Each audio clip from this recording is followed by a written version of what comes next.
Egipto, uno de los imperios más impresionantes que el mundo ha conocido.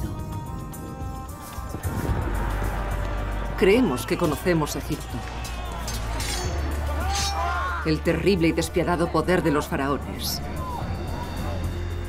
Las tumbas de oro. Los increíbles logros de ingeniería que desafiaban los límites de la tecnología. La verdad es mucho más intrigante. El antiguo Egipto no fue solo un imperio, sino muchos, cada uno de ellos gobernado por faraones que se enfrentaban a retos diferentes y escribieron diferentes capítulos de la historia de la civilización humana. Esta es la historia de uno de los mayores innovadores de la historia, el maestro constructor de pirámides del Imperio Antiguo, Jufu. No es un cuento de hadas sobre crueldad tiránica e ingeniería milagrosa, sino la historia de un pueblo con una inquebrantable fe en un solo hombre. Es la historia épica de una nación que sacrificó a lo mejor de 2 generaciones y de cómo esas décadas de sangre y sudor crearon la primera época de un imperio mundial.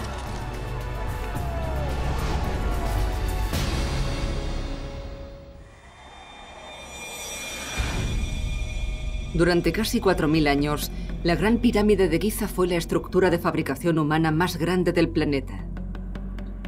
Se construyó en el punto álgido de lo que hoy conocemos como el Imperio Antiguo. Fue una época anterior a la generalización de la escritura y los documentos sobre ella son muy pocos. Eran hombres principalmente analfabetos, con herramientas sencillas, y pudieron crear una de las maravillas del mundo. Las pirámides ocupan nuestra imaginación como algo misterioso e insondable. Para entender la Gran Pirámide, tenemos que entender a una sombría figura de la historia, un enigmático faraón llamado Jufu. ¿Cómo pudo su pueblo construir una estructura tan ambiciosa? ¿Cuál era su propósito? Por suerte, este monumento puede darnos algunas respuestas. Si se sabe cómo interpretarlas, están en las piedras, los pasadizos y las cámaras de este increíble edificio. Y en el cuidado y la precisión de los ingenieros que lo construyeron. A través de todo esto, podemos revivir esta antigua civilización. Sus preocupaciones, su sistema de creencias, pero por encima de todo, su dedicación a Jufu, el faraón que durante 20 años fue el ser humano más poderoso del mundo conocido. Para entender a los egipcios del Imperio Antiguo, hay que entender su religión y su complejo concepto del otro mundo.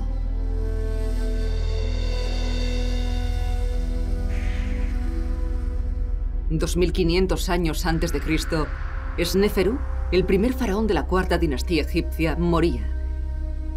Y su hijo Jufu se preparaba para subir al trono. Su padre había sido un rey terriblemente popular, pero su pueblo no le lloraba.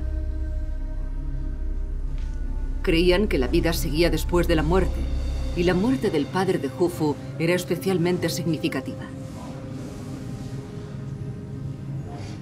Porque en el otro mundo, el espíritu del faraón muerto se uniría a los dioses.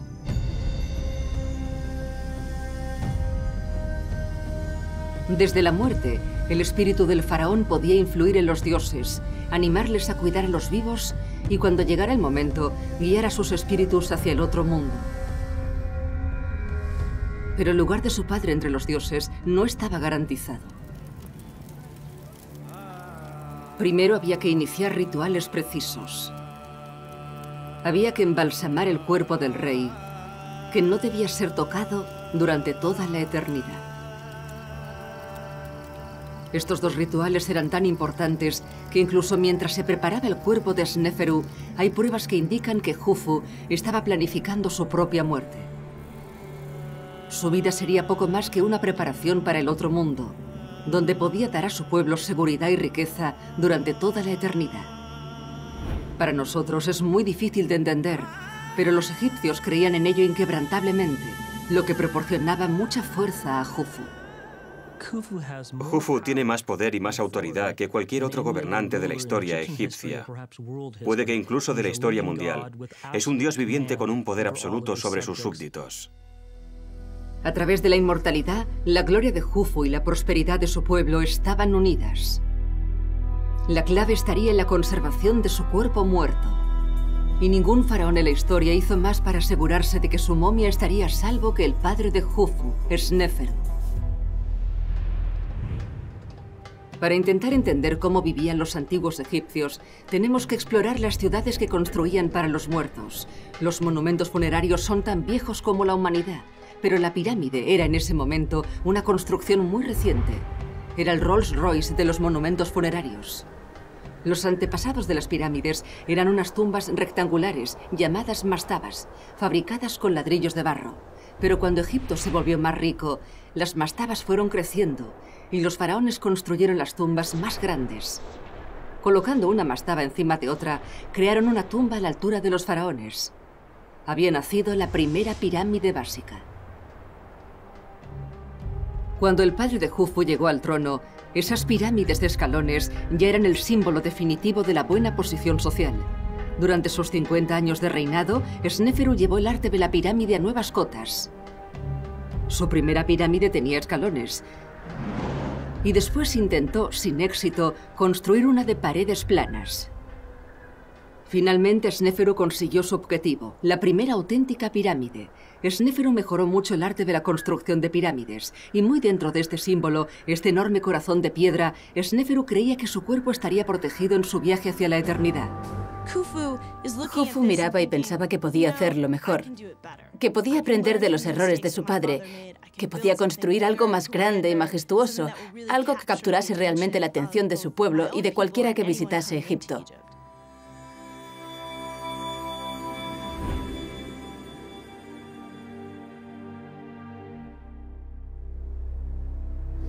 Los hijos de los hombres poderosos a menudo quieren marcar su propio territorio, tener un impacto visual sobre el paisaje. El nuevo faraón Jufu escogió construir su pirámide al norte de la antigua capital egipcia, Menfis, sobre una meseta de Giza, donde nunca se había enterrado a un rey. Sería la mayor estructura de piedra que el mundo había visto.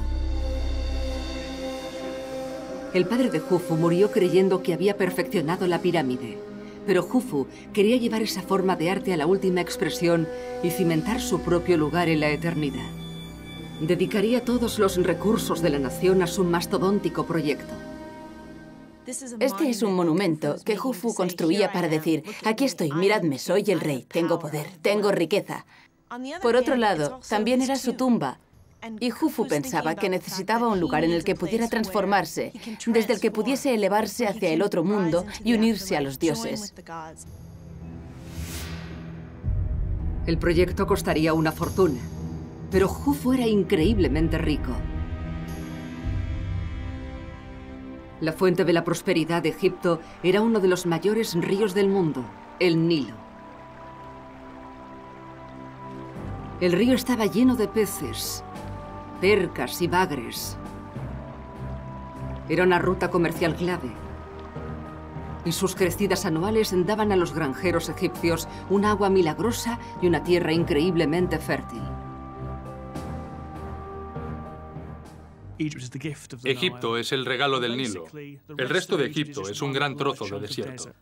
El Nilo es el torrente sanguíneo de Egipto, su autopista, el motivo por el que Egipto sobrevive en mitad del mayor desierto del mundo, el Sáhara. Pero a pesar de su riqueza, el éxito no estaba asegurado. Una pirámide tan grande llevaría décadas, y en el antiguo Egipto, incluso los faraones podían morir jóvenes. Si Jufu no vivía lo bastante para terminar su gran pirámide, sus sueños de inmortalidad se destruirían y la seguridad de Egipto y las almas de los egipcios correrían peligro. Incluso siendo joven era muy importante que Jufu empezara a hacer su pirámide y la terminara durante su vida. No sabía cuánto tiempo gobernaría, podía morir en cualquier momento. Los egipcios creían que la relación privilegiada de su faraón con los dioses estaba íntimamente relacionada con la generosidad del Nilo. Que el Nilo creciera se debía en parte a que las cosas funcionaban bien en el mundo en un sentido cósmico. Los dioses estaban tranquilos, estaban contentos, las cosas se hacían bien. Pero si Jufu quería una pirámide que asombrara a los dioses, necesitaría gran cantidad de mano de obra. Unos 25.000 jóvenes sanos. Sería la mayor movilización de gente de la que había sido testigo Egipto. ¿de dónde los sacaría? Jufu poseía miles de esclavos extranjeros de sus incursiones en Libia y Nubia. Y siempre se ha creído que esos prisioneros construyeron la Gran Pirámide. La historia encaja con nuestras fantasías en Technicolor sobre las maravillas egipcias construidas gracias a la sangre y el sudor de los esclavos, a sus vidas rotas. Pero no es cierto. Los actuales análisis del ADN tomado de los trabajadores demuestran que no eran extranjeros, sino egipcios. Gente libre. Y ahora creemos que había buenas razones para que Jufu no tuviera que obligarles a trabajar en su gran proyecto. Ser alguien que ayudaba a garantizar que el faraón llegase con éxito al otro mundo era una contribución importante para la sociedad. Formaba parte de una póliza de seguro cósmica. Si como egipcio querías asegurarte de que el rey estuviese bien enterrado, trabajar en su pirámide era de una gran importancia personal. Cada trabajador se involucraba emocionalmente en la realización del proyecto. La relación de Jufu con su pueblo era mucho menos tiránica y mucho más paternalista de lo que se creía. Pero durante mucho tiempo fue difícil entender por qué tantos granjeros egipcios podían dejar de producir comida sin mermar la economía egipcia. Actualmente, los egiptólogos creen que la respuesta está en el flujo y el reflujo estacional del río. Los egipcios organizaron la construcción en base a la estación de crecidas del río. Las crecidas hacían que los granjeros dejaran de trabajar hasta 4 meses al año. Si se organizaba el calendario con precisión, Jufu podía ofrecer una alternativa atractiva. Las crecidas anuales del Nilo eran muy importantes para la construcción de la pirámide, porque cuando el río se desbordaba, había 3 o 4 meses del año en los que los campesinos no podían trabajar la tierra. Así que el rey fue listo y lo organizó todo para que durante esos 4 meses en los que igualmente no tendrían trabajo, pudiesen sacar algún provecho. Organizar los periodos de más trabajo de construcción durante los periodos de crecida era una solución que hacía feliz a todo el mundo.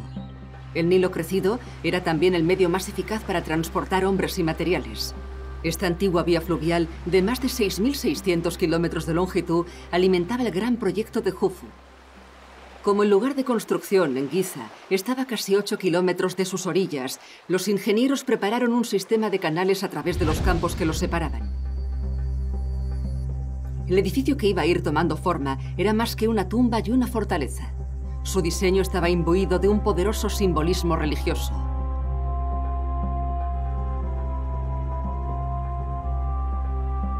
Ahora se cree que quizá la clásica forma de pirámide simbolizaba la creación del mundo.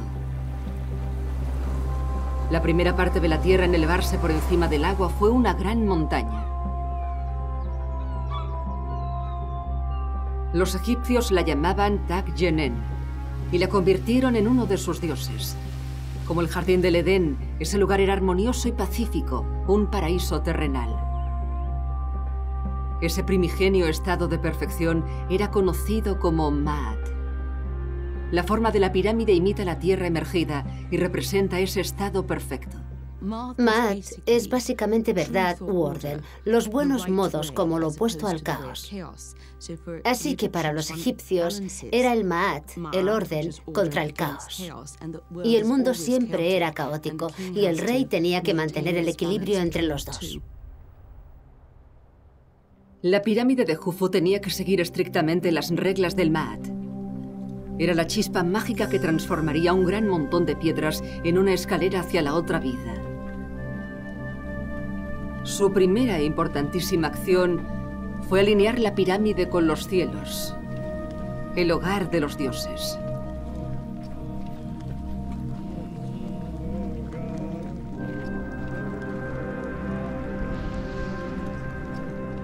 El más importante de los dioses en ser honrado fue el dios del sol, Ra. Creían que Ra transportaba el sol por el cielo, del este al oeste. Cuando la pirámide se terminara, los muros del este y del oeste estarían orientados hacia el sol que salía y se ponía para honrar el viaje de Ra. Pero la alineación este-oeste no fue la más importante. Jufu y sus sacerdotes creían que aunque el estado perfecto del Ma'at no solía conseguirse en la tierra, podía encontrarse en el cielo nocturno, junto a su estrella del norte, Tuban.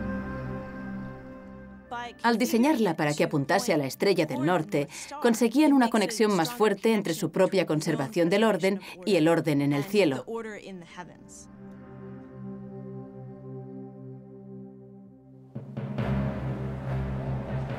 Para llevar a cabo esta importantísima empresa, con un pie en la tierra y otro en el cielo, hombres de todos los rincones del imperio del Antiguo Egipto se reunieron en Giza. Esa reunión probablemente fuera la mayor concentración de mano de obra de la historia de la humanidad. El calor abrasador de la llanura de Giza sería el hogar de algunos de ellos durante décadas. Mientras sus ingenieros marcaban la planta más baja de la pirámide, los trabajadores veían por primera vez la magnitud de la tarea que les esperaba. Y no debía de ser una visión tranquilizadora. Lo que debían pensar el primer día que miraban la meseta de Giza debía ser: ¿cómo vamos a poder hacerlo? Es desalentador pensar, no hay nada aquí y dentro de 20 años habrá una montaña.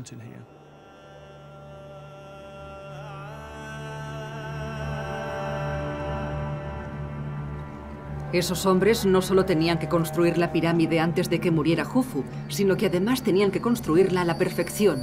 Era una estructura enorme, con muchas posibilidades de error, como había aprendido el padre de Jufu.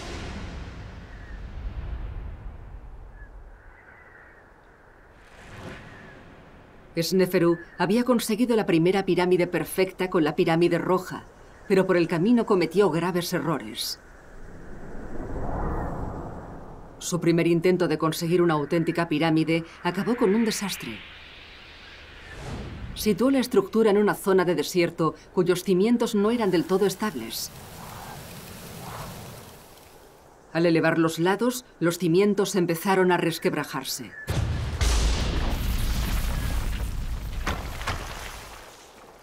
En un desesperado intento por aliviar la carga, redujeron el ángulo de las pirámides a medio camino,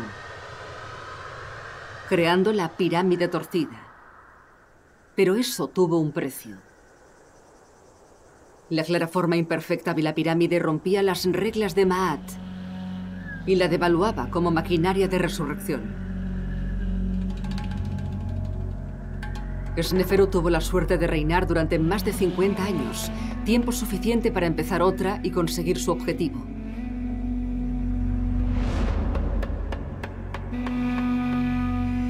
Pero Jufu no podía permitirse ese lujo. Quizás solo tuviera una oportunidad para conseguir su pirámide, y su prioridad era asegurarse de que la pirámide se construyera sobre unos cimientos firmes. Jufu no quería repetir los errores que había cometido su padre. Buscaba un sitio donde los cimientos de piedra caliza fueran un poco más fuertes, donde pudiera aprovecharlos para construir un monumento enorme. Por eso, en una tierra principalmente compuesta por barro y arena, los investigadores de Jufu descubrieron el lugar perfecto en la rocosa meseta de Giza. Los cimientos de Giza le prometían solidez a Jufu, pero también tenían otra ventaja: una inagotable cantidad de piedra caliza de primera calidad.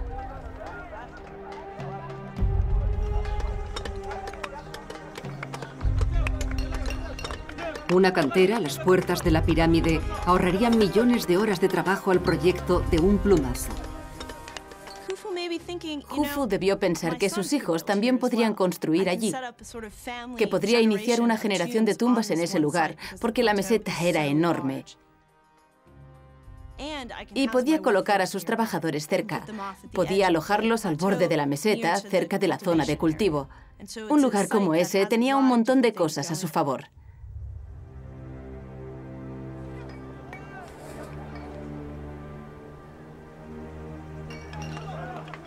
La pirámide se tragaría casi 2,5 millones de bloques de piedra caliza, con un peso medio de 2,5 toneladas cada uno.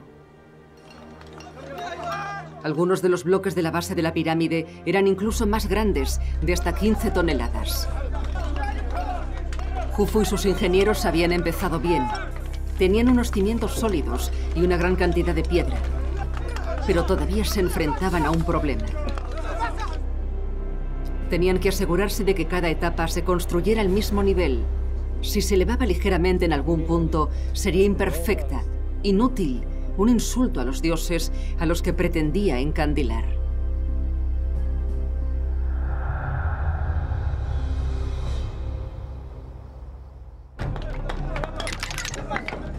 Los egiptólogos creen que los ingenieros utilizaban un sistema de nivelación básico pero eficaz. Se fijaban 2 trozos de madera de la misma longitud a un travesaño, creando un triángulo isósceles, y se hacía una marca en la mitad del travesaño. Una plomada colgada del vértice hacía intersección en el travesaño, en la marca, solo cuando se colocaba una superficie nivelada. El instrumento, llamado nivel de escuadra, permitía a los ingenieros comprobar que todas las piedras estaban perfectamente horizontales. El aparato era sencillo, pero increíblemente eficaz. Cuando el gran proyecto de Jufu empezó a tomar forma, cada lado de la base de la pirámide, más largo que 2 campos de fútbol, estaba casi perfectamente horizontal, desviándose de la perfección menos de 3 centímetros.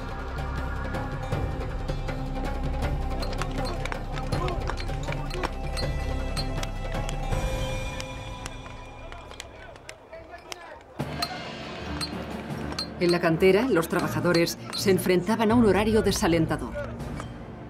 En una semana de 10 días, solo tenían un día de descanso. Sabemos que los equipos de los hombres de las canteras cortaban y entregaban un bloque de piedra cada 3 minutos para la pirámide. Cada bloque de piedra caliza se arrancaba de las rocas y se cortaba a la medida necesaria. Tenían herramientas muy sencillas, mazas y cinceles primitivos fabricados en cobre, un material relativamente blando. Por suerte, la piedra caliza es más fácil de cortar que muchos otros tipos de piedra. Los antiguos egipcios usaron las mismas herramientas para cortar piedra durante siglos y pasarían otros 500 años antes de que empezaran a usar el bronce y crearan una nueva generación de herramientas mucho más duras. Como sus antepasados, los constructores de Jufu confiaban en su insistencia y en la cantidad de hombres que tenían para conseguirlo. Lo fundamental de la tecnología egipcia de la época era la tecnología práctica. No les interesaban las especulaciones. ¿Qué necesitamos para hacer el trabajo? Eso era todo lo que pensaban. Cuando las piedras estaban preparadas, los trabajadores de la cantera las llevaban hasta el lugar de la construcción. Aunque la cantera estaba cerca de la pirámide, era una tarea mastodóntica, ya que muchas de las piedras pesaban varias toneladas. ¿Cómo llevaron 6 millones de toneladas de piedra hasta las caras de la pirámide emergente? Nuevamente, parece que la solución fue sencilla y práctica.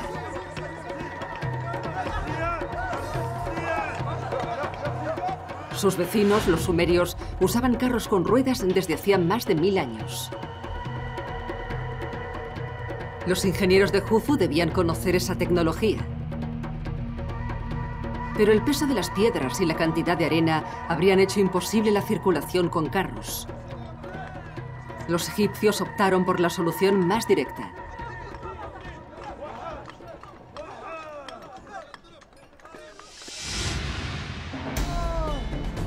Construyeron una enorme rampa y simplemente arrastraban los bloques sobre planchas de madera. La rampa estaba hecha de escombros y piedras de la cantera y tenía tiras de madera para ayudar a la plancha a moverse con más facilidad. El sistema de rampas y planchas existía desde hacía al menos un siglo y permitía que 20 hombres subieran bloques de piedra de 2 toneladas a las caras de la pirámide. En el pasado, la negativa de los egipcios a utilizar carros se ha visto como un ejemplo de su arraigado tradicionalismo. Pero no era así. Ellos únicamente hacían el trabajo sistemáticamente. Aunque evidentemente era una solución poco tecnológica, de mucha intensidad y brutalmente dura para los trabajadores. No importa cómo se haga, construir una pirámide es un trabajo titánico. Tenemos los huesos de algunos de los hombres que construyeron estas pirámides y todos muestran la presión de la construcción. Los esqueletos de los trabajadores son un triste recordatorio de sus vidas. Los huesos rotos o deformes, miembros amputados, columnas deterioradas. Las pruebas sugieren que la esperanza de vida de los hombres era de solo 32 años, a diferencia de los 55 de los miembros de la nobleza.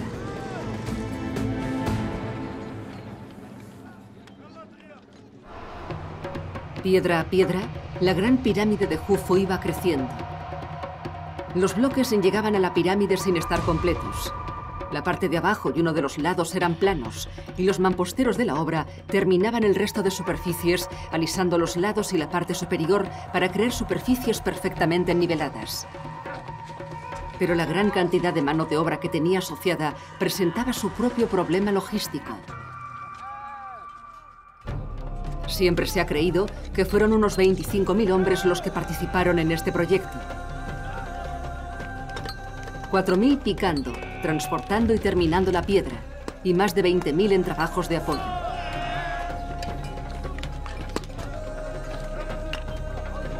Durante un año, eso suponía que 1 de cada 30 hombres de la población de Egipto trabajaba en la pirámide.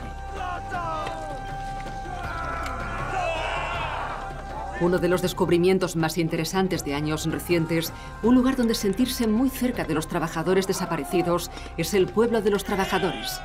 Nuevamente parece que la solución de Jufu fue pragmática y decidida. Ordenó que se construyera un pueblo entero a 800 metros de la pirámide. Para algunos, como los mamposteros y otros maestros artesanos, fue su hogar durante más de 20 años. El alojamiento era sencillo, pero el pueblo tenía una infraestructura muy sofisticada, con panaderías, tiendas de arcilla y bares, e incluso maestros y médicos. Las escrituras de los egipcios más normales muestran que había un auténtico espíritu de comunidad y un animado ambiente callejero. Si ibas a la pirámide a trabajar durante 2, 3 o 10 años, tenías a toda tu familia allí. Tus hijos iban a la escuela. Tenías instalaciones médicas y había lugares para divertirse. Las mujeres tenían trabajo, así que era una ciudad grande y muy próspera.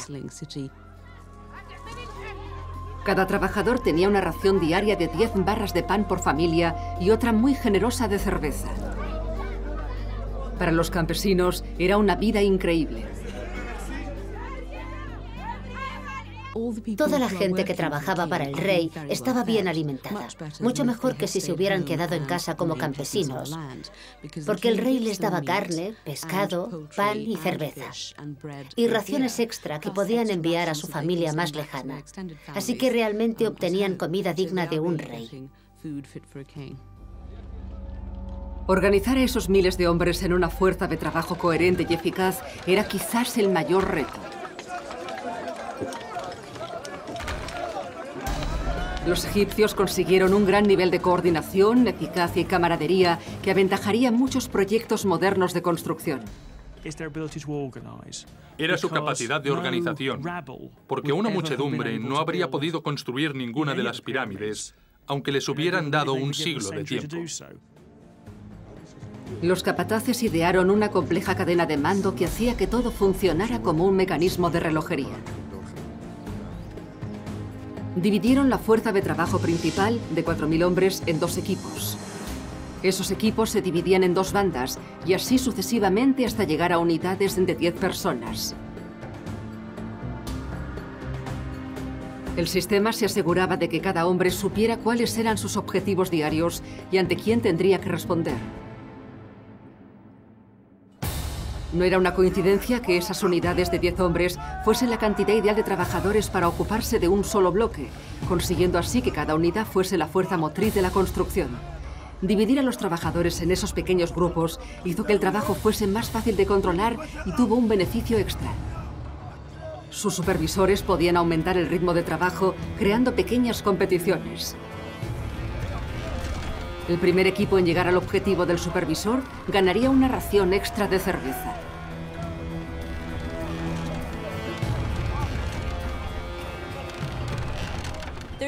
Se ideaban muchos trucos psicológicos para hacer que la gente trabajara más rápido, para que compitieran un poco para levantar la piedra un poco más alta, para poner una piedra más antes de que terminara el día.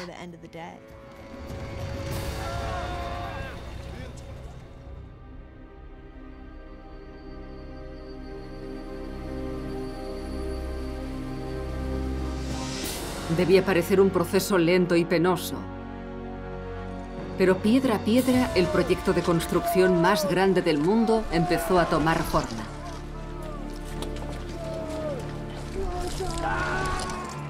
En el Imperio Antiguo, el faraón era una figura muy remota, un rey dios.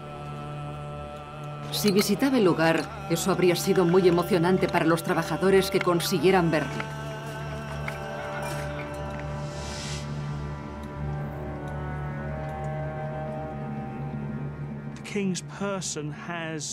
El rey en persona tenía una especie de aura sobrenatural.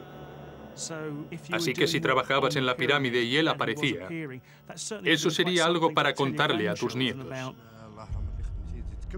Cuando los cimientos estuvieron en su sitio, la pirámide llegó a un momento crítico.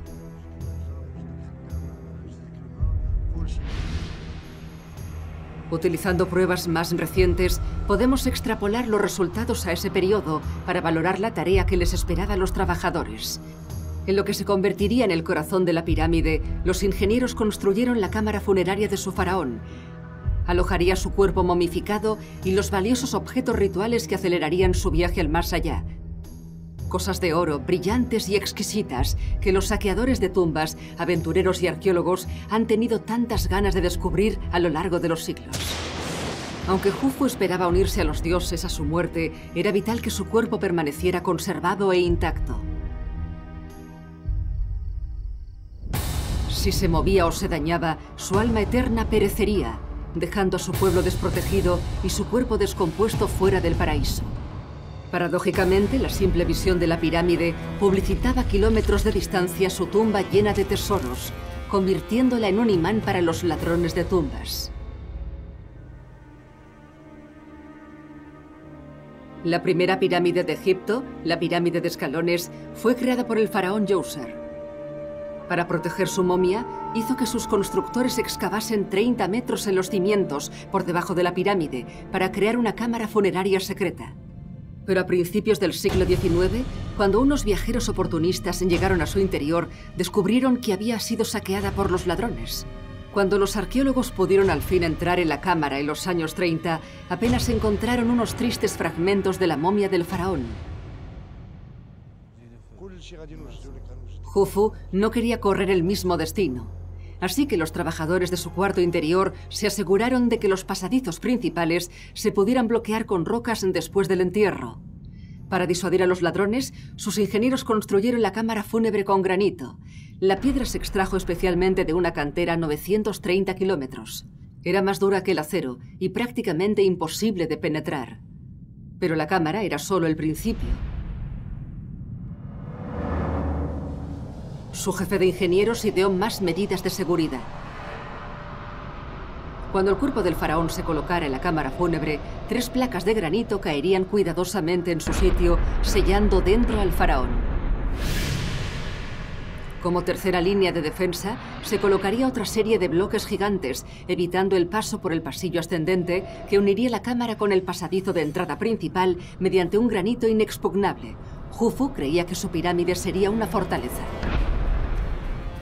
Pero cuando la pirámide empezó a crecer, los ingenieros descubrieron un error en sus cálculos.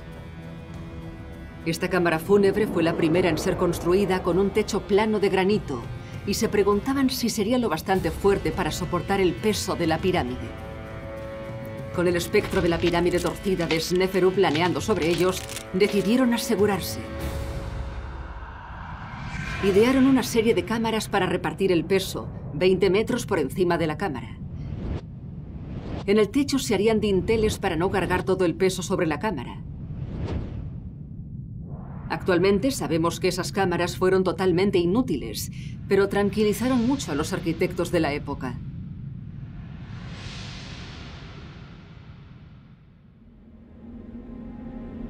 Probablemente tardaron 2 décadas en terminar la pirámide.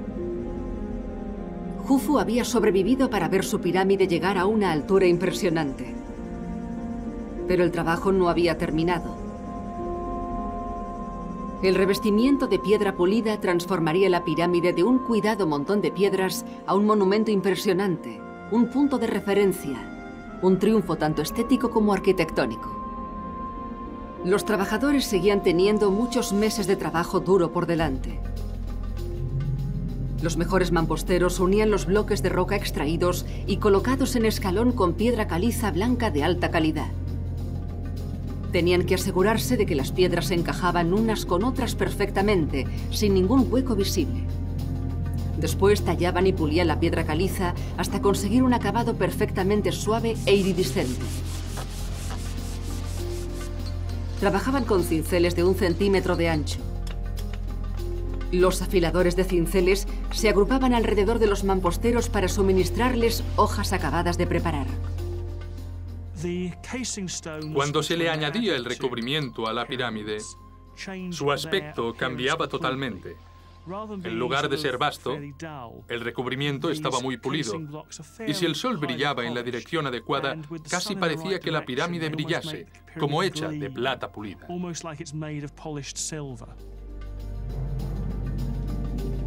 Pero estos acabados eran más que simple belleza. Cualquiera que se acercase a la pirámide de Jufu después de que se hubiera sellado no habría tenido ni idea de cómo se podía haber colocado algo dentro o cómo se podía intentar entrar. Sería una enorme estructura piramidal lisa. Cuando se terminó el revestimiento, este ocultaba cualquier huella de la entrada a la cámara de Jufu. Su pirámide era un rompecabezas brillante, sublime e inescrutable. Un rompecabezas que Jufu y sus ingenieros creían que era imposible resolver.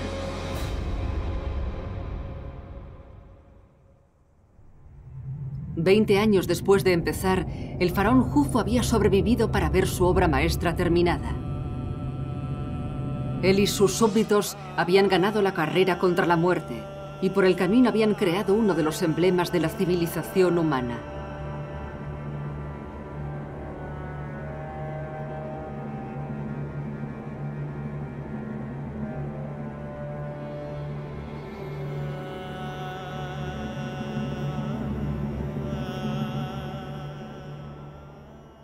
Al final, Jufu fue probablemente el más audaz de los faraones. Si quería tener una pirámide completa al morir, debía haber construido una más pequeña, pero construyó la mayor que se había hecho. No había ninguna garantía de que viviría lo suficiente para verla, aunque fuera a medias. Combinando tecnología sencilla con una determinación y una fuerza extraordinarias, su pueblo le proporcionó esa visión.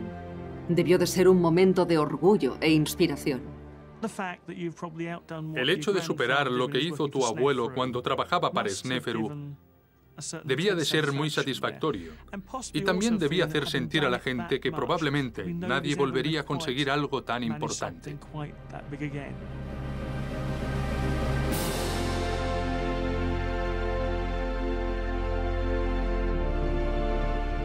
Los egipcios se regocijaban. La pirámide estaba terminada. La vida eterna del rey estaba asegurada. Se uniría a los dioses. Mantendría el orden en el otro mundo. En ese momento, todo Egipto lo celebraba. Jufu construyó una pirámide en Giza que era la estructura más alta del mundo y lo continuó siendo durante 4000 años.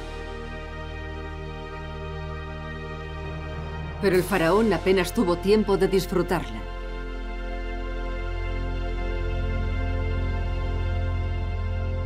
Tras haber visto la pirámide terminada, contra todo pronóstico, Jufu murió. Para nosotros, todavía un hombre de mediana edad.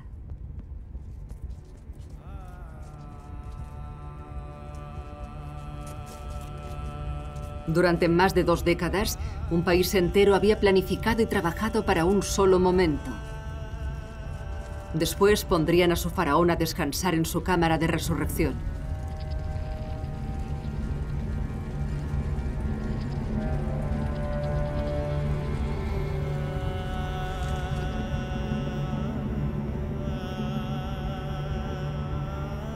Estaban seguros que desde la cámara su espíritu ascendería al cielo. Mientras su cuerpo permaneciese seguro durante toda la eternidad, cuando llegara el momento, ayudaría a sus almas a recorrer el mismo camino. Los ingenieros habían creado 2 huecos de más de 60 metros de longitud a cada lado de la cámara. Eran los pasadizos secretos a través de los cuales el espíritu del faraón podía salir y volver a entrar en la pirámide. Su espíritu residiría entre las estrellas, en el cielo, el hogar de los dioses. Allí compensaría el gran sacrificio de su pueblo, cuidándoles durante toda la eternidad.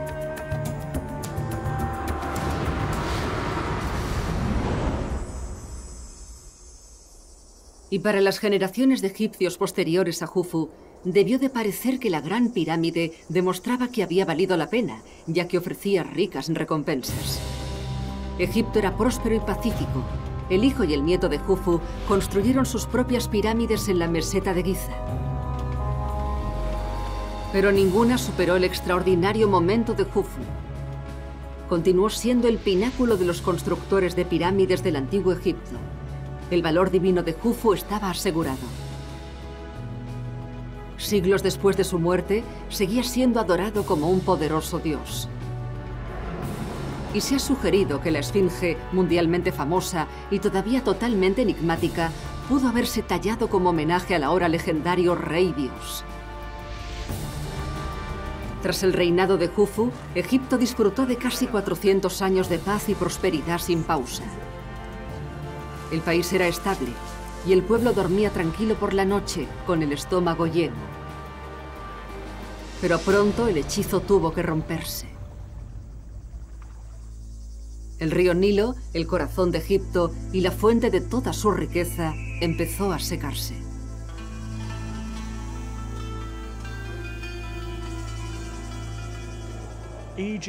La prosperidad de Egipto se basa fundamentalmente en las crecidas del Nilo.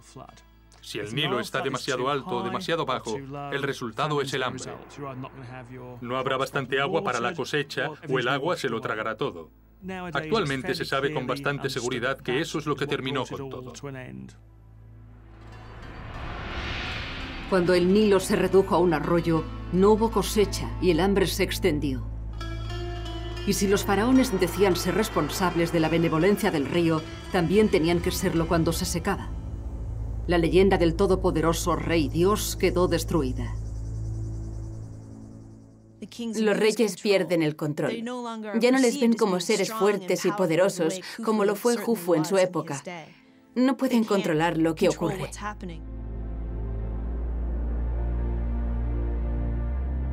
Al final, la estabilidad del imperio antiguo pasó a ser un caos, y los logros arquitectónicos de Jufu nunca pudieron igualarse. Ese visionario faraón iluminó el imperio antiguo durante las primeras etapas de un gran imperio. Jufu tuvo la suerte de vivir en una época de riqueza y abundancia relativamente libre de la amenaza de invasión. Sin la distracción de la guerra, el hambre o las epidemias, fue una época fuera de lo común, en la que toda una generación pudo dedicarse a un solo proyecto de importancia nacional.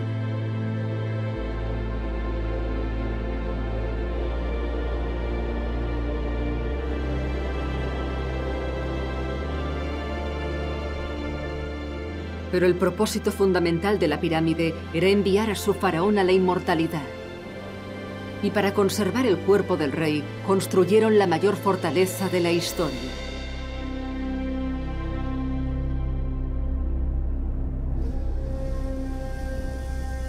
Creían que su ingenioso sistema de seguridad formaría una barrera infranqueable para los ladrones de tumbas más decididos durante toda la eternidad. 820 después de Cristo. Mucho después de que el antiguo imperio egipcio hubiese caído, un califa árabe que buscaba tesoros intentó entrar en la Gran Pirámide. Al encontrarse con los primeros bloques de granito, sus hombres pasaron por encima y entraron por el techo del pasadizo. Al llegar a las rocas que impedían la entrada a la cámara fúnebre de Jufu, simplemente abrieron el marco de la puerta con un cincel, allá donde el granito era más fino. Pero dentro descubrieron que estaba vacía. Alguien había llegado antes. La momia de Jufu, con todos los tesoros increíbles, había desaparecido. Al final, la misión de la vida de Jufu para proteger sus restos por toda la eternidad había fracasado.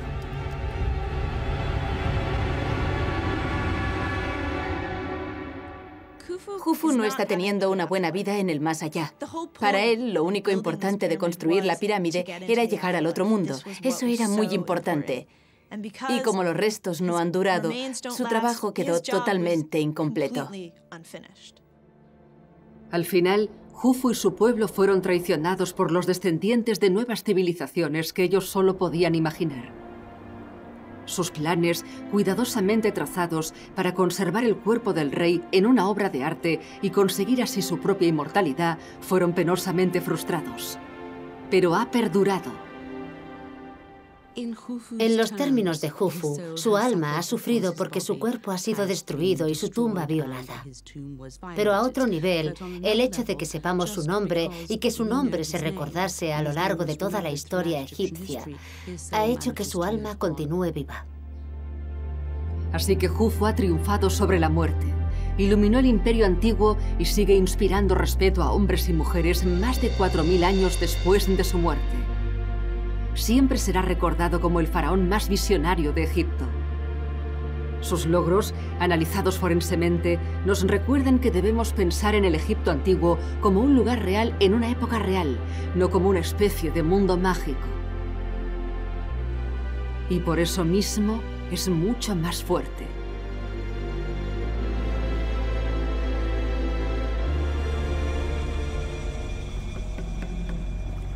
Egipto. Siglo XII a.C. El gran faraón Seti aseguraba la continuación de su dinastía. Los sacerdotes de Seti habían designado a su hijo mayor, Ramsés, como heredero al trono. Ramsés nació en la 19ª dinastía, un linaje inmensamente rico e influyente.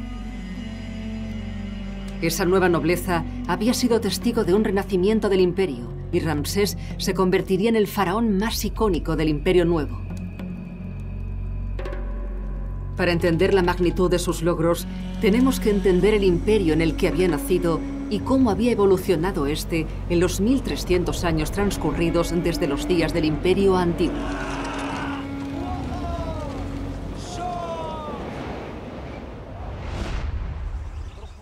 Los faraones del Imperio Antiguo eran muy ricos, pero también tenían algo totalmente desconocido para Ramsés y su familia: seguridad. El comparativamente joven imperio estaba prácticamente libre de amenazas de invasión y había otras señales que indicaban que los dioses estaban contentos. El Nilo fluía caudaloso y su crecida anual rica en nutrientes hacía que las granjas pudieran disfrutar de cosechas abundantes. Y como enlaces vivos con los dioses, los antiguos faraones se llevaban todo el mérito. Esa había sido la buena época. La bonanza les permitía idear proyectos arquitectónicos increíblemente ambiciosos. Se movilizaban ejércitos de trabajadores para construir las pirámides, los edificios más grandes del mundo conocido. Pero aunque los faraones podían aprovechar y explotar la mano de obra de todo un imperio, eran gobernantes remotos, nunca vistos por sus súbditos. Los faraones del Imperio Antiguo hacían las cosas de un modo determinado, pero Ramsés vivía en otra época. Tenía que labrarse su propio camino. La imagen decidida y divina del faraón de la época de las pirámides había desaparecido. Aunque seguía siendo un ser divino, en el Imperio Nuevo estaba un poco más cerca de la tierra.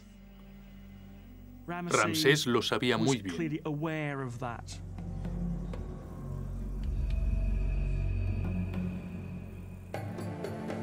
El padre de Ramsés, el gran Seti, le preparaba para este nuevo papel de faraón más expuesto, complaciente y accesible. En la época de Ramsés, los faraones tenían que trabajar mucho más duro en las relaciones públicas. No podían permitirse esconderse en su palacio y dejar que los monumentos hablaran por ellos. Tenían que aparecer regularmente ante su pueblo y organizar ceremonias para que vieran que existían. En los jardines exteriores de los templos, Ramsés, como príncipe heredero, se ocupaba de las tareas del faraón con su padre. Las pirámides formaban parte de una época muy distante, pero los edificios seguían siendo básicos para la autoridad del faraón y el simbolismo religioso era tan importante como siempre. En el Imperio Nuevo, Giza ya no era el centro del poder faraónico, que se había trasladado 650 kilómetros al sur, hasta Karnak, en el Nilo.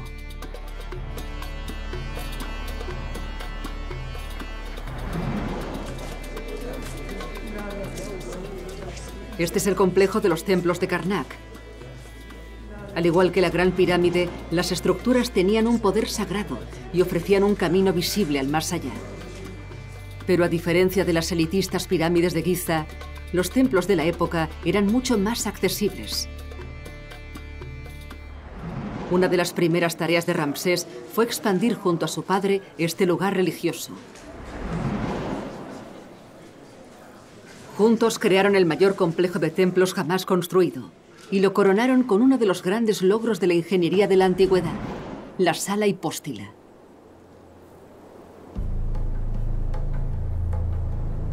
Estas salas formaban un camino entre los bulliciosos patios exteriores de los templos y las zonas sagradas, más escondidas dentro de esa fantasía arquitectónica. 134 altas columnas soportaban un enorme techo de piedra. Las más altas tenían más de 20 metros de altura. En la base hay unos bloques tan gruesos que se necesitan más de 7 personas de la mano para rodear una sola de ellas. Pero como los grandes constructores de pirámides del Imperio Antiguo, los ingenieros de Seti usaron métodos aparentemente sencillos para construir la sala. Mientras las piezas de las columnas iban llegando de la cantera, los constructores las iban poniendo una encima de otra. Los muros de la sala iban creciendo y la sala se llenaba de arena para subir el nivel del suelo, para que cada nueva sección se pudiese colocar en su lugar con facilidad. Cuando se colocaron las piezas del techo, los trabajadores fueron quitando la arena y terminando las columnas mientras bajaban de nivel.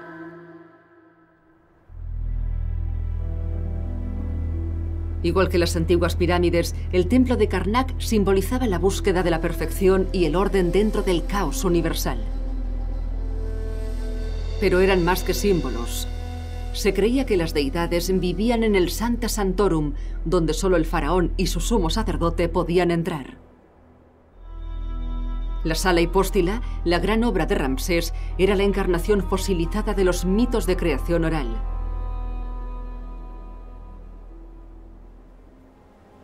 Las grandes columnas parecían plantas de papiro gigantes. Representaban el pantano primigenio que cubría la tierra durante la creación.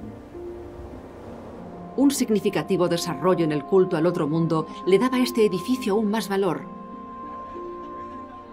Así que cuando Ramsés heredó la tarea de supervisar la decoración del interior de la sala hipóstila, continuaba un trabajo cósmicamente importante. El espíritu del faraón muerto ya no se alojaba en el corazón de una enorme pirámide. Ahora brillaba desde todas las piedras y la pintura de las estatuas y los relieves. Los artistas hacían más que decorar. Estas imágenes transformaban la sala en una potente fuente de poder religioso y político. El futuro faraón empezaba a crear su propia marca. Ramsés. Es en los templos donde el faraón proyecta su imagen. Son los carteles en los que puede publicitar su gloria y su fe en los dioses. En parte intentaba impresionar a los dioses, no solo al pueblo en general, así que tenía dos públicos.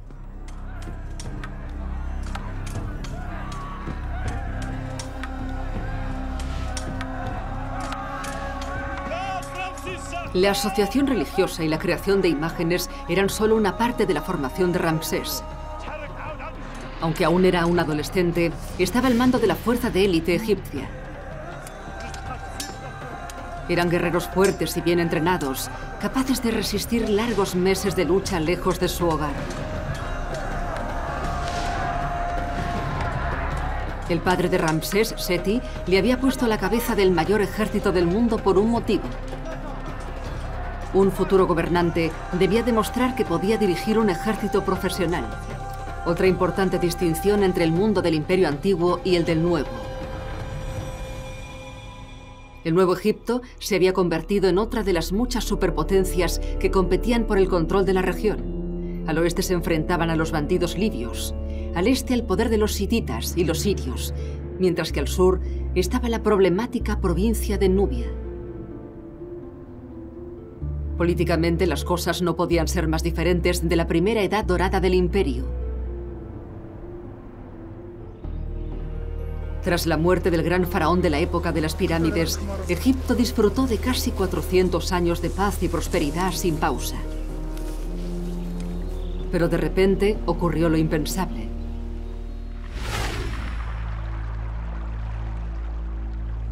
El río Nilo, el corazón de Egipto y la fuente de toda su riqueza, se secó.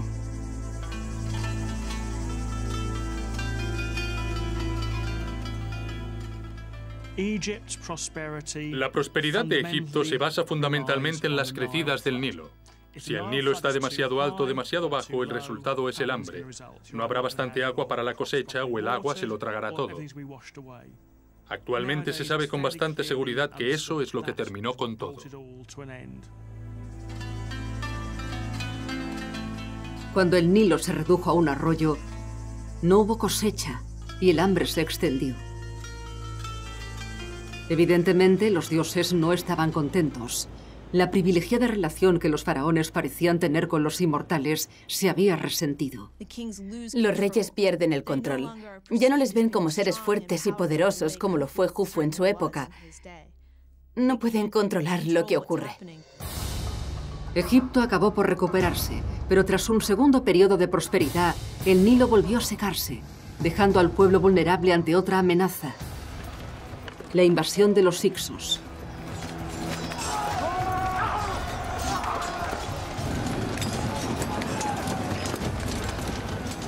Eran una fuerza conquistadora. Llegaron con carros que los egipcios no habían visto nunca. Llegaron con arcos compuestos de mucho más alcance y precisión. Llegaron con una fuerza que pilló a Egipto desprevenido. El país cayó ante los invasores.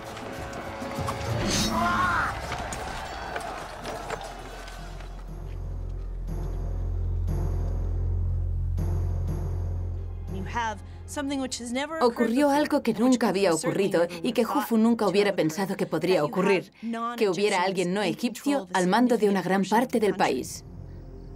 Los Hyksos controlaron el norte de Egipto durante más de un siglo, pero al final los egipcios consiguieron echarles.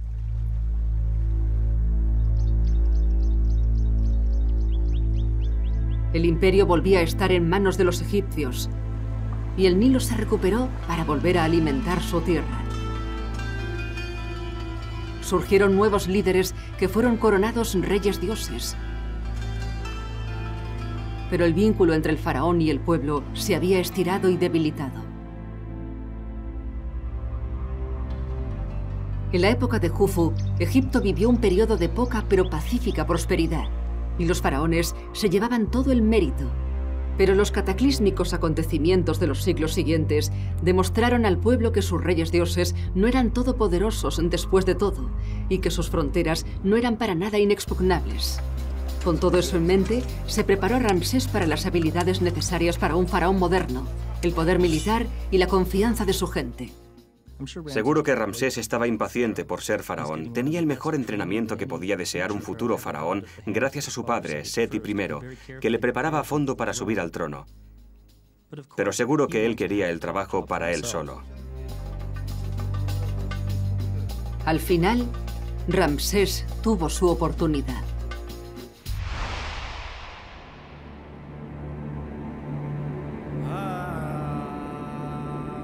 En 1290 a.C., el faraón Seti murió repentinamente.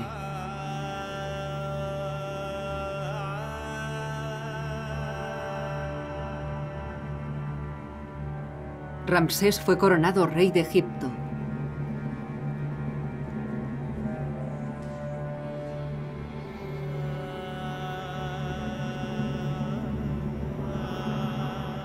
Como todos los faraones antes que él, el joven Ramsés esperaba llegar al otro mundo y convertirse en un dios. Pero antes estaba decidido a dejar su huella en el mundo mortal. Era un hombre que sentía el peso de la historia sobre sus hombros. Sabía que en la nueva época construir grandes templos no era suficiente.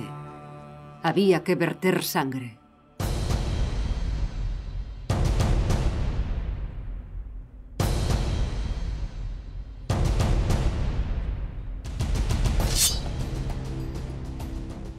Ramsés, cuando accede al trono y se convierte en rey, tiene su oportunidad de destacar.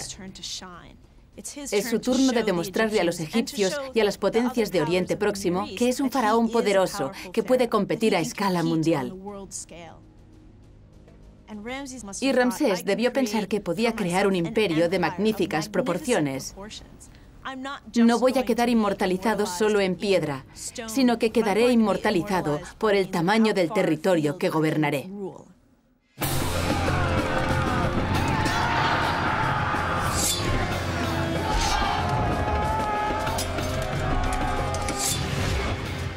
Tras haber reinado solo 4 años, el joven rey desplegó sus fuerzas al este de Egipto.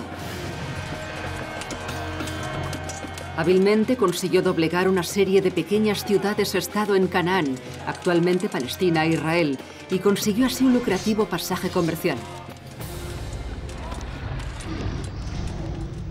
Las victorias de Ramsés llenaron las arcas reales. Y no perdió tiempo antes de embarcarse en un proyecto de construcción épico para darles las gracias a los dioses y para proclamar a cualquiera que quisiera escuchar sus gloriosos triunfos. Lo más increíble de Ramsés es la confianza que tenía cuando pasó a ser rey. Era un rey joven, inexperto, pero se lanzó a hacer cosas. Inmediatamente inició un enorme proyecto de construcción muy ambicioso y empezó a librar batallas en el extranjero. Era una cuestión de equilibrio. Había que tener un ejército fuerte para asegurarse de que la riqueza siguiera entrando en Egipto, para poder enviar esa riqueza a los templos y darle las gracias a Amón-Ra por ayudarle a conseguir ese gran imperio. El Luxor, cerca de Karnak, extendió el templo, creando un gran patio delantero lleno de estatuas colosales de sí mismo. Y ante ellas plantó 2 obeliscos gigantes tallados a partir de bloques de granito rosa. Como las pirámides antes que ellos, apuntaban al poder de los cielos. Ramsés apuntaba alto. Había conseguido algunas conquistas memorables, pero si quería ser recordado como el mayor faraón que había existido, tenía que superar a sus antepasados. Decidió llevar su campaña hasta las tierras del enemigo más temido de Egipto. Un adversario contra el que su padre había librado batallas épicas, una legendaria raza de guerreros y la única potencia de la región que podía compararse con Egipto. Los hititas. Los ojos de Ramsés volvieron a apuntar en la frontera oriental. El joven rey de Egipto se preparaba para llevar a su país a la guerra contra los hititas, una civilización sofisticada, organizada y dominante, y una superpotencia rival. Su padre, Seti, había conseguido una famosa victoria sobre los hititas, recordada en los muros del templo de Karnak al capturar la estratégica ciudad de Kadesh. Pero los hititas la habían recuperado más tarde, un revés que los egipcios no podían olvidar. Kadesh es un lugar estratégico en Siria, pero había algo que tenía a los egipcios obsesionados con Kadesh. Kadesh estaba en la frontera entre Egipto y el reino hitita, gobernado por el rey Muwatallis. Quien la controlase también podía disfrutar de la fértil tierra agrícola que la rodeaba, una zona que actualmente se conoce como el Valle del Bekaa. 4 faraones habían intentado hacerse con este crucial premio estratégico. Ramsés puso en juego su reputación para triunfar allá donde tantos de sus predecesores habían fracasado. Ramsés se jugaba mucho en Kadesh. Era un faraón joven. Los egipcios querían conseguir uno de los valles y los territorios más ricos de la zona. Ese era el premio. Si controlaban Kadesh, controlarían también el resto del territorio. 5 años después de subir al trono, Ramsés llevó a su ejército a 650 kilómetros de Egipto, a una llanura, actualmente en Siria, al oeste de Kadesh. Los espías de Ramsés le informaron de que el rey hitita, Muwatallis, dirigía una fuerza impresionante de 37.000 soldados de a pie, apoyados por 2.500 carros. Muwatallis montaría en cólera ante la incursión. Pero el joven faraón tenía motivos para tener confianza.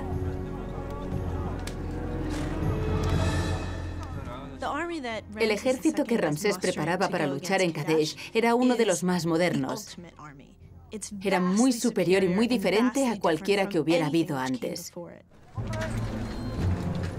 Los egipcios, tecnológicamente conservadores, al fin se habían decidido a usar la tecnología. Conocieron el carro durante la invasión de los Hyksos y lo adaptaron para que pudiera usarse en terrenos arenosos, creando así un arma formidable. Este carro era ligero, muy maniobrable y por encima de todo terriblemente rápido.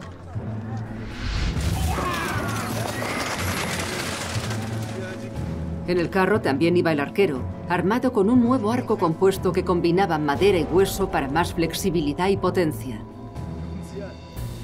Ese nuevo diseño hacía que pudieran lanzar flechas con precisión mortal a una distancia equivalente a 3 campos de fútbol. Y con bastante potencia para perforar la armadura de bronce de los hititas. Junto a los carros iba la infantería, llevando otra arma mejorada, el kopesh, una espada corta con una hoja mortal curvada.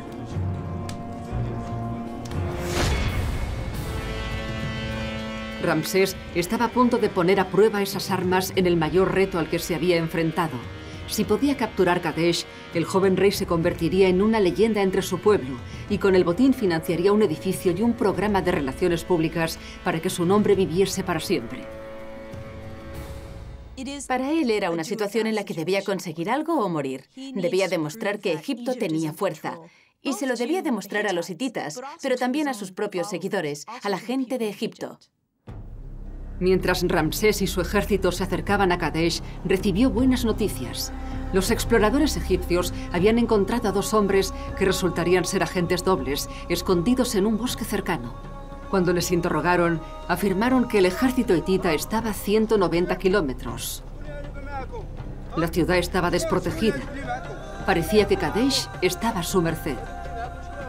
Impaciente por conseguir la victoria, Ramsés se separó de sus tropas y se llevó a una sola división hasta una distancia desde la que podía atacar la ciudad. Ordenó que una segunda división la rodease hacia el norte con un movimiento envolvente. Pero cuando parecía tener la victoria al alcance de la mano, la situación cambió. Ramsés se dio cuenta de que había caído en una trampa hitita. La verdad era que el rey hitita estaba escondido detrás de la ciudad de Kadesh, en el viejo Kadesh, preparado para emboscar a Ramsés. Y soltó a sus perros de guerra. Los hititas atacaron rápido y con dureza. Se apoyaban en una nueva tecnología militar, las armas de hierro. El joven faraón se enfrentaba a una derrota desastrosa. Pero cuando los hititas parecían estar a punto de destrozar a los egipcios, estos tuvieron una tregua. En el último momento, la segunda división llegó desde el norte y cogió a los hititas por sorpresa. Espoleadas por su llegada, las tropas egipcias se reagruparon e iniciaron un violento contraataque. Aunque sería legendaria, no fue una batalla histórica, sino un conflicto extraño, molesto, insatisfactorio e inútil. Con los ejércitos de las 2 superpotencias antiguas luchando directamente la una contra la otra, probablemente fuese el mayor enfrentamiento militar de la historia hasta ese momento.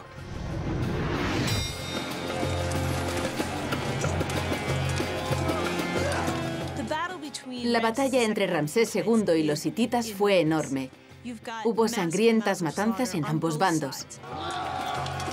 La batalla se cobró miles de vidas, pero al final no hubo ningún vencedor.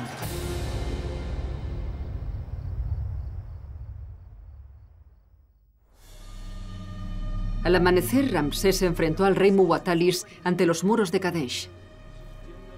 Las filas de los dos ejércitos enemigos se prepararon para otra terrible batalla. Pero cuando parecía inevitable que hubiese un baño de sangre de proporciones espantosas, ocurrió algo sorprendente. Enfrentados a una matanza segura, Ramsés y el rey hitita se retiraron. Como ninguno de ellos sabía la fuerza que tenía, hubo un estancamiento. Ninguno de ellos quería arriesgarse a ser totalmente aniquilado, y ambos accedieron a pactar una tregua. No era lo que Ramsés había ido a buscar. No había conseguido capturar el premio de los hititas y debía volver a casa con las manos vacías. Ramsés pensaba, Dios mío, ¿qué he hecho?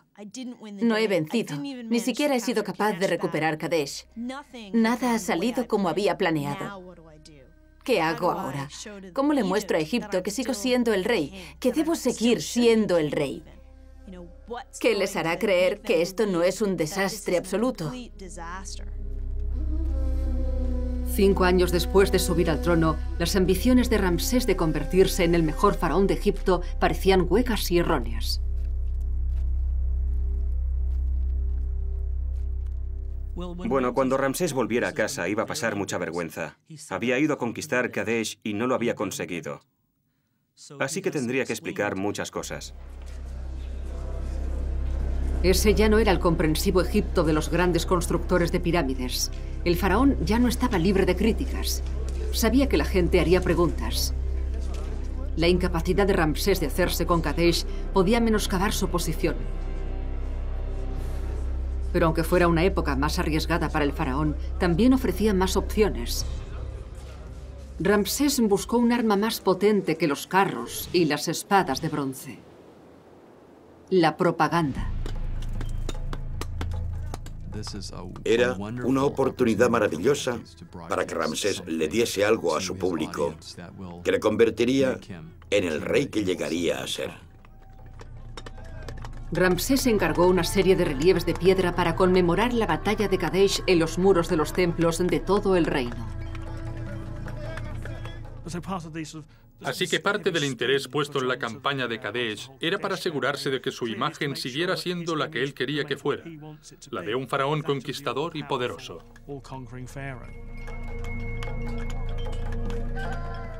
Cuando hizo su propio relato de la batalla de Kadesh, Ramsés demostró que era un gran publicista de la antigüedad.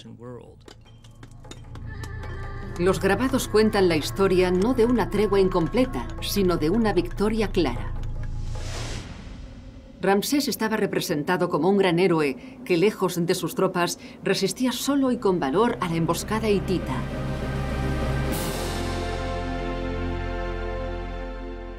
Afirmaba que les había dado una paliza, pero no lo había hecho.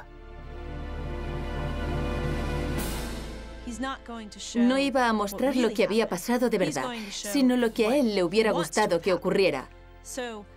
Así que la imagen que tenemos aquí le muestra deshaciéndose de los hititas prácticamente solo, abriendo camino, haciéndolos huir y aplastándoles con sus caballos y sus carros. Y así creó un sentimiento de patriotismo, y él se convirtió en la personificación de Egipto. Fue un golpe maestro político. Ramsés había vuelto a escribir la historia y había dejado su propia versión de los hechos escrita en piedra para siempre.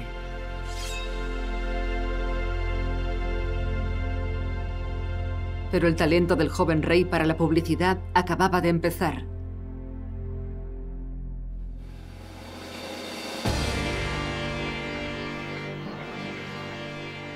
Abu Simbel, en la frontera sur de Egipto con Nubia. El 6º año del reinado de Ramsés eligió ese lugar para construirse un monumento a sí mismo. Algo tan sumamente majestuoso que seguiría siendo admirado mucho después de su muerte. La época de las pirámides había terminado. Un faraón ya no podía utilizar la economía y la población de Egipto para sus propios fines. Utilizar decenas de miles de hombres para extraer millones de toneladas de piedra y construir un monumento bloque a bloque era demasiado costoso, irrealizable. Pero Ramsés tenía un plan. Aquí, con vistas al Nilo, crearía un gran nuevo templo, un altar para sí mismo y para los dioses. Pero no lo construiría con bloques de piedra. El monumento de Ramsés se tallaría en la misma pared. Las paredes de piedra de Abu Simbel eran de arenisca de buena calidad, ideal para el trabajo que requeriría centenares de trabajadores en lugar de miles. Pero aún así, se tardarían décadas.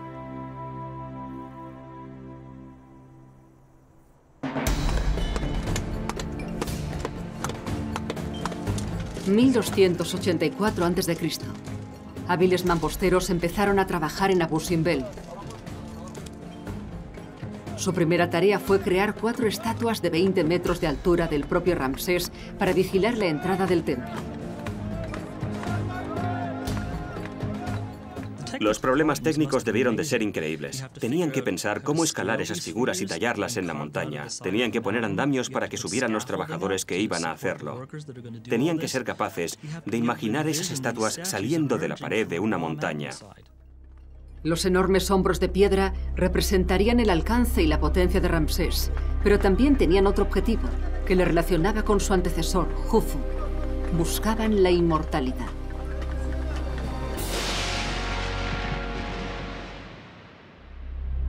En la época de Ramsés, los faraones eran enterrados en tumbas subterráneas secretas en el Valle de los Reyes. Pero los saqueadores seguían entrando en las tumbas para llevarse sus tesoros y sus momias.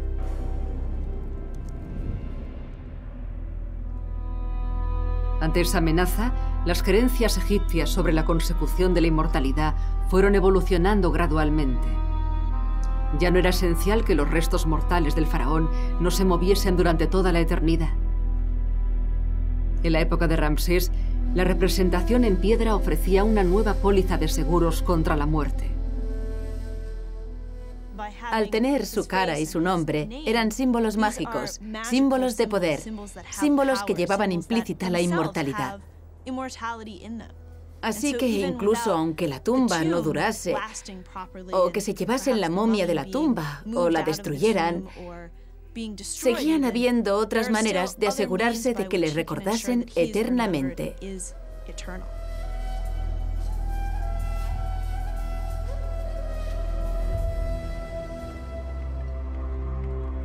Las esperanzas de vida eterna de Ramsés estaban puestas en los grandes monumentos. Y no hay ninguno mayor que Abu Simbel. Igual que los constructores de pirámides, tenía que terminarlo antes de morir. Pero tenía apenas una fracción de la mano de obra de los faraones del Imperio Antiguo. Y las herramientas para tallar apenas habían cambiado en los 13 siglos que habían pasado desde las grandes pirámides. La única innovación significativa habían sido los cinceles más resistentes, hechos de bronce. Cuando las estatuas empezaron a tomar forma, los trabajadores empezaron a excavar más profundamente la pared de la roca.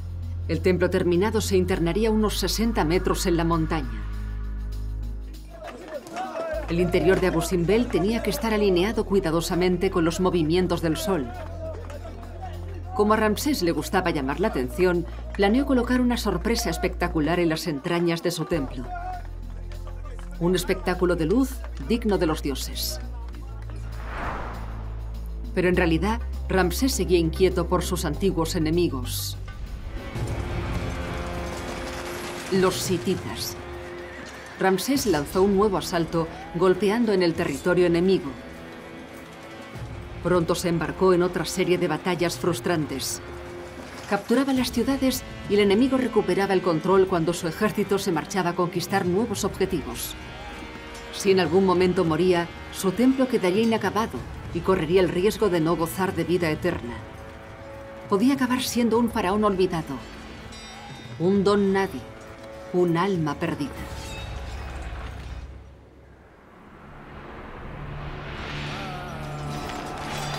Durante casi 15 años, Ramsés fue royendo el imperio hitita. Las ciudades fronterizas cambiaban constantemente de manos, pero ninguna de las superpotencias conseguía una victoria definitiva. Al final, ambos bandos firmaron uno de los primeros tratados de paz de la historia. Fiel a las formas, Ramsés lo utilizó para alabar sus habilidades diplomáticas en los muros del templo de Karnak. Con la paz asegurada, podía dedicar todas sus energías a su gran proyecto en Abu Simbel.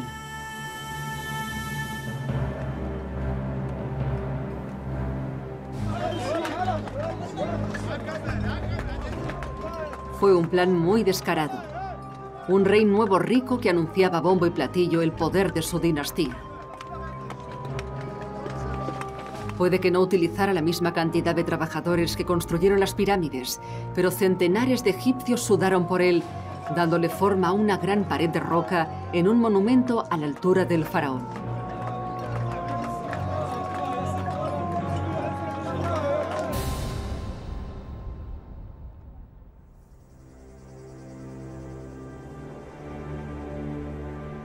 (1266 a.C.) Ramsés había gobernado durante 24 años cuando por fin pudo desvelar su obra maestra.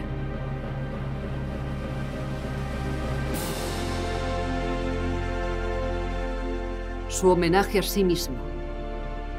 Su egocéntrico regalo para los dioses.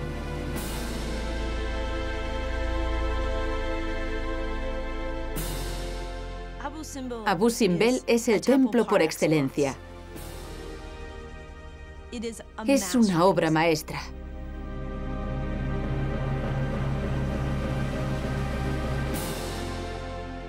Tiene al rey, tiene a las deidades y sirve a un propósito determinado: la restauración del orden, asegurándose de que el caos no entre en el mundo, pero lo hace de un modo terriblemente estético.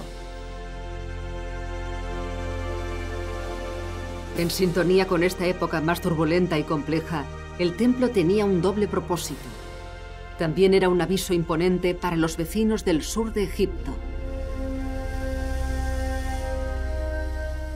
No creo que Abu Simbel sea solo una espectacular obra de ingeniería creada para la gloria de Ramsés y su endiosamiento, sino que también era una advertencia para los nubios por si decidían rebelarse. Era un cartel gigante que decía: cuidado con el faraón. Dentro hay una espectacular avenida con estatuas de Ramsés de 10 metros de altura. Prueba de que se creía la encarnación viviente de un dios. Dentro de la montaña, por fin se pondría en marcha el brillante truco de la luz de Ramsés. En el santuario del corazón del templo está Ramsés, entronado como un dios junto a otras 3 deidades. 2 veces al año, al alba, los rayos del sol penetran por las salas interiores e iluminan casi 60 metros de oscuridad.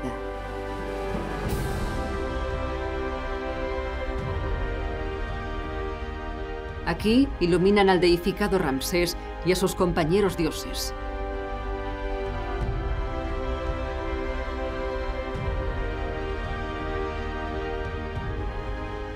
El mensaje es claro. Aquí Ramsés superará la larga noche de la muerte y vivirá para siempre.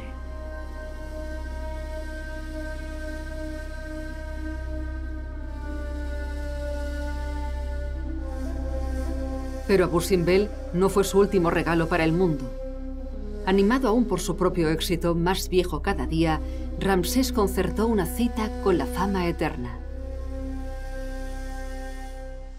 Sus constructores erigieron centenares de templos, estatuas gigantes e incluso una ciudad entera. Así que Ramsés se embarcó en una enorme campaña de construcción. Creó templos por todo Egipto, desde el norte hasta el sur. Ramsés está por todas partes, inmortalizado en piedra y bronce, publicitando la marca Ramsés hoy y probablemente para siempre. Y quizás esa sea su manera de engañar a la muerte.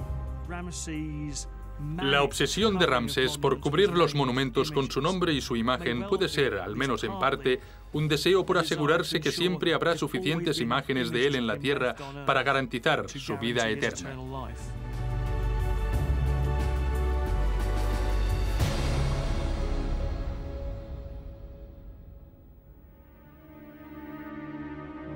A pesar de toda una vida de guerra, Ramsés vivió casi hasta los 90 años.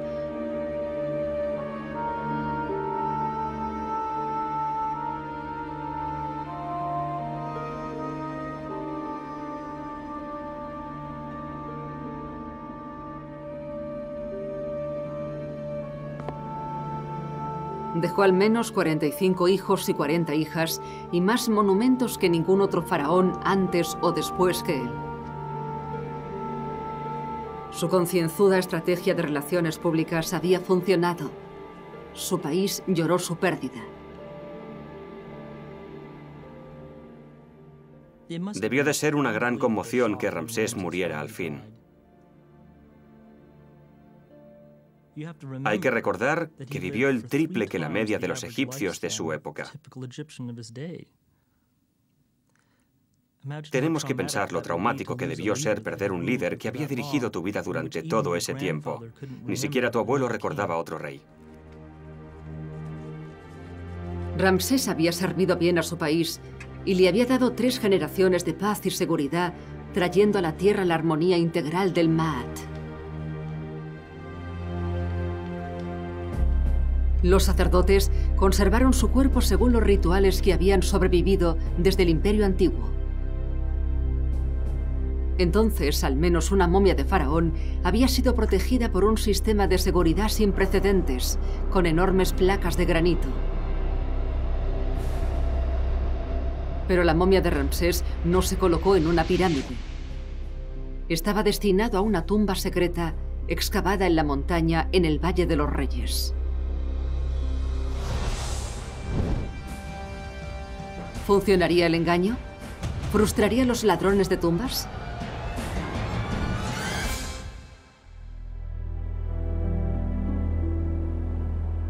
Aunque el imperio egipcio prosperó durante otros 1000 años, ningún faraón pudo estar a la altura de Ramsés II. Había gobernado en Egipto durante 67 años, dejando tras de sí gran cantidad de monumentos. Su vida se extendió a lo largo de 9 décadas. Creo que uno de los mayores testamentos del éxito de Ramsés como faraón es que tuvo muchos imitadores. Desde Ramsés III a Ramsés XI, varios faraones intentaron imitar a Ramsés II, pero ninguno pudo igualarlo, ni en la duración de su reino, ni en la grandeza de sus logros. El descubrimiento del último destino de Ramsés seguiría siendo un misterio durante otros 1000 años. El 6 de julio de 1881, el egiptólogo Emil Brugsch bajó por las paredes de Deir el-Bahri, cerca del Valle de los Reyes, hasta la entrada de una cueva. Dentro descubrió un depósito secreto de unas 40 momias. Las inscripciones revelaron que la mayoría de ellos eran faraones egipcios con sus reinas. Después de que saquearan sus tumbas originales, les habían vuelto a enterrar sin objetos de valor, un truco para frustrar a otros aprendices de ladrones de tumbas.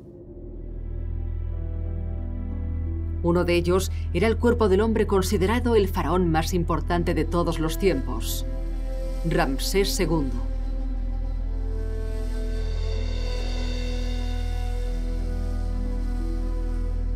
La momia de Ramsés resistió perfectamente conservada durante 3000 años en la más humilde de las tumbas. Los análisis científicos han revelado que era increíblemente alto para su época, 1,70 m.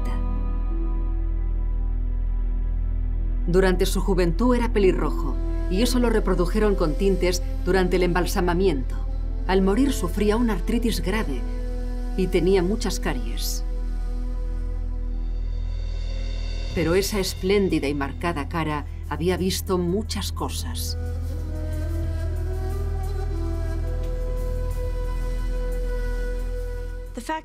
Que hoy estemos aquí hablando sobre Ramsés II es de algún modo lo que él habría querido.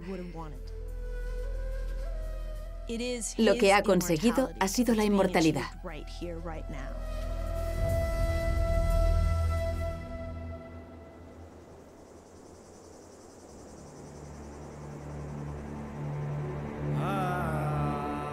Los logros arquitectónicos de Ramsés y Jufu, el gran constructor de pirámides más de 1000 años antes, nunca serían igualados. Estos dos faraones crearon la mejor época del imperio. Y los contrastes entre sus vidas ilustran el profundo cambio en la civilización egipcia. Desde una época de gobernantes prácticamente divinos a otra de guerra, conquista y maniobras políticas.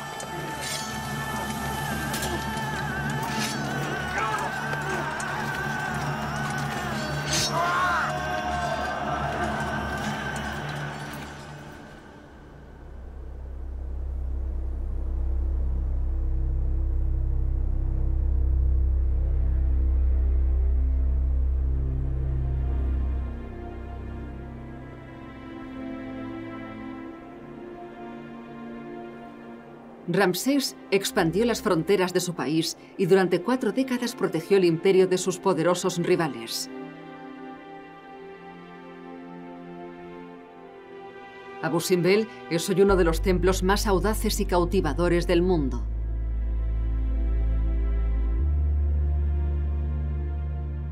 Pero el legado arquitectónico de Ramsés se extiende más allá de ese monumento. Sus edificios y sus bravuconas estatuas se pueden encontrar en todo Egipto. Quizá más que nadie, Ramsés fuera un gobernante imaginativo y vanguardista, que hizo más que sobrevivir en una época compleja y peligrosa. Prosperó. Hombre hábil en la guerra, en la política y en la propaganda, personificaba los profundos cambios que había vivido el gran imperio egipcio.